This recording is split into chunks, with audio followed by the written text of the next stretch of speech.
നമസ്കാരം, പ്രവാസി മലയാളിയിലേക്ക് സ്വാഗതം.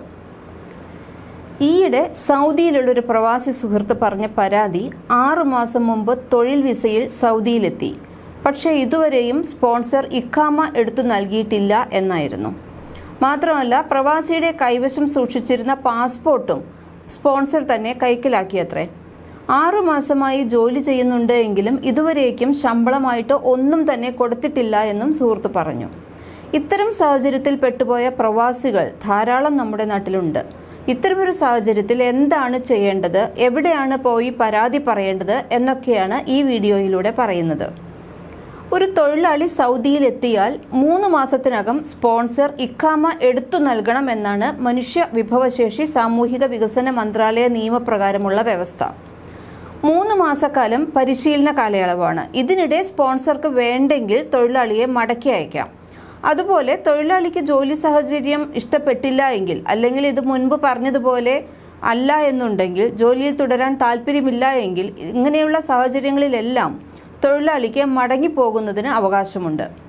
പരിശീലന കാലയളവായ 3 മാസത്തിനു ശേഷമാണ് ഇഖാമ എടുക്കുന്നത് എങ്കിൽ സ്പോൺസർക്ക് കാലതാമസം വരുത്തിയതിന്റെ പേരിൽ 500 റിയാൽ പിഴ നൽകേണ്ടി വരും. ഇഖാമ നൽകുന്നതിന് മുൻപായി തൊഴിലാളിയും സ്പോൺസറുമായുള്ള കരാർ ഒപ്പിടുകയും അത് അബ്ഷീറിലെ ഗുവ പ്ലാറ്റ്ഫോം വഴി രജിസ്റ്റർ ചെയ്യുകയും വേണം. ഇതിന്റെ കോപ്പി സ്പോൺസർ തൊഴിലാളിക്ക് നൽകുകയും വേണമെന്നാണ് ലേബർ നിയമം അനുശാസിക്കുന്നത്. സ്പോൺസർ കരാർ ഒപ്പിടാൻ സമ്മതിക്കാതിരിക്കുകയോ ഇഖാമ നൽകാതിരിക്കുകയോ ചെയ്താൽ സ്പോൺസർക്കെതിരായി മനുഷ്യ വിഭവശേഷി സാമൂഹിക വികസന മന്ത്രാലയത്തിൽ പരാതി നൽകാവുന്നതാണ്. മന്ത്രാലയത്തിലെ ഡിസ്പ്യൂട്ട് സെറ്റിൽമെന്റ് അതോറിറ്റിയെയാണ് ഇതിനായി നമ്മൾ സമീപിക്കേണ്ടത്. ഈ വിഭാഗമാണ് തൊഴിലാളിയും സ്പോൺസറും തമ്മിലുള്ള പ്രശ്നങ്ങൾ പരിഹരിച്ചു തരുന്നത്. മന്ത്രാലയത്തിൽ പരാതി നൽകുന്നതിന് ഇന്ത്യൻ എംബസിയെയോ കോൺസുലേറ്റിനെയോ സമീപിക്കാവുന്നതാണ്. നയതന്ത്രാലയത്തിലെ സാമൂഹ്യക്ഷേമ വിഭാഗമാണ് തൊഴിലാളികളുടെ പരാതികൾ സ്വീകരിക്കുന്നത്. അവരുടെ സഹായത്തോടെ മതിയായ രേഖകളുമായി മന്ത്രാലയത്തിൽ പരാതി നൽകിയാൽ പ്രശ്നത്തിന് പരിഹാരം കാണാൻ കഴിയും. പുതിയ പേയ്മെന്റ് സിസ്റ്റം അനുസരിച്ച് തൊഴിലുടമകൾക്ക് തങ്ങൾക്ക് കീഴിലുള്ള ജീവനക്കാരുടെ ഇഖാമ ഫീസ് 3 മാസത്തിലോ 6 മാസത്തിലോ അടയ്ക്കാൻ സാധിക്കും. മാനവശേഷി സാമൂഹിക വികസന മന്ത്രാലയത്തിന് കീഴിലുള്ള അബ്ഷീർ ബിസിനസ്, മുഖീം, ഖിവ എന്നീ ഓൺലൈൻ സംവിധാനങ്ങളിലൂടെ നിശ്ചിത കാലാവധിക്ക് മാത്രം ഇഖാമ ഇഷ്യൂ ചെയ്യുന്നതിനും പുതുക്കുന്നതിനുമുള്ള നടപടിക്രമങ്ങൾ പൂർത്തിയാക്കാൻ സഹായിക്കും. ഗവൺമെന്റ് പേയ്മെന്റ് സംവിധാനം പരിഷ്കരിച്ചതിനാൽ ചുരുങ്ങിയത് 3 മാസത്തേക്കോ അല്ലെങ്കിൽ അതിന്റെ ഗുണിതങ്ങളായ 6, 9, 12 എന്നിങ്ങനെ മാസങ്ങളിലേക്കോ തൊഴിലുടമ വർക്ക് പെർമിറ്റിന് ഫീസ് അടയ്ക്കുന്നത് ബാങ്കുകൾ സ്വീകരിക്കുന്നതാണ്.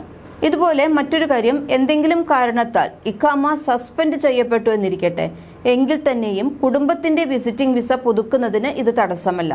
അപ്പോൾ അപേക്ഷിക്കുന്ന ആളുടെ ഇഖാമ സസ്പെൻഡ് ആണ് എങ്കിൽ പോലും അയാളുടെ കുടുംബത്തിന്റെ വിസിറ്റിംഗ് വിസ പുതുക്കാൻ യാതൊരു തടസ്സവുമില്ല, അത് സാധിക്കും. മൾട്ടിപ്പിൾ എൻട്രി വിസയിലാണ് കുടുംബം എത്തിയിട്ടുള്ളത് എങ്കിൽ അബ്ഷീർ വഴി വിസിറ്റിംഗ് വിസ പുതുക്കാനും സാധിക്കും. ഇതിന് ആദ്യം ഇൻഷുറൻസ് എടുക്കുകയാണ് വേണ്ടത്. ഇതിനുശേഷം പുതുക്കുന്നതിനാവശ്യമായ ഫീസ് അടച്ച് അബ്ഷീർ വഴി വിസിറ്റിംഗ് വിസ പുതുക്കാവുന്നതാണ്. വിസിറ്റിംഗ് വിസ എടുക്കുന്നേരം സ്പോൺസർ ചെയ്യുന്ന ആളുടെ ഇഖാമയ്ക്ക് സാധ്യത ഉണ്ടായിരിക്കണം എന്ന് മാത്രമാണ് നിർബന്ധമുള്ളത്. റെസിഡന്റ് പെർമിറ്റ് ഇല്ലെങ്കിൽ ഇഖാമ ഉള്ള വിദേശിക്ക് ഫൈനൽ എക്സിറ്റ് ലഭിക്കുന്നതിന് അദ്ദേഹത്തിന്റെ പേരിലുള്ള എല്ലാ പിഴകളും അടച്ചതിന് ശേഷം മാത്രമേ രാജ്യം വിട്ടുപോകുന്നതിന് അനുമതി ലഭിക്കുകയുള്ളൂ. എന്തെങ്കിലും പിഴ ഇദ്ദേഹത്തിന്റെ പേരിലുണ്ടെങ്കിൽ, ഇപ്പം കോവിഡ് കാലത്ത് മാസ്ക് വയ്ക്കാതിരുന്നതിന് അടച്ച പിഴയാണെങ്കിൽ പോലും ഈ പിഴയെല്ലാം അടച്ചു തീർത്തതിന് ശേഷം മാത്രമാണ്. അതുപോലെ തന്നെ എന്തെങ്കിലും യാത്രയുടെ വന്നിട്ടുള്ള പിഴകൾ, അങ്ങനെ എന്ത് പിഴ, ചെറിയ പിഴയാണെങ്കിൽ പോലും ആ ചെറിയ പിഴ പോലും അടച്ച് വിട്ടതിന് ശേഷം മാത്രമേ രാജ്യം വിട്ടുപോകുന്നതിന് അനുമതി ലഭിക്കൂ. കൂടുതൽ വാർത്തകൾക്കായി പ്രവാസി മലയാളി സബ്സ്ക്രൈബ് ചെയ്യൂ.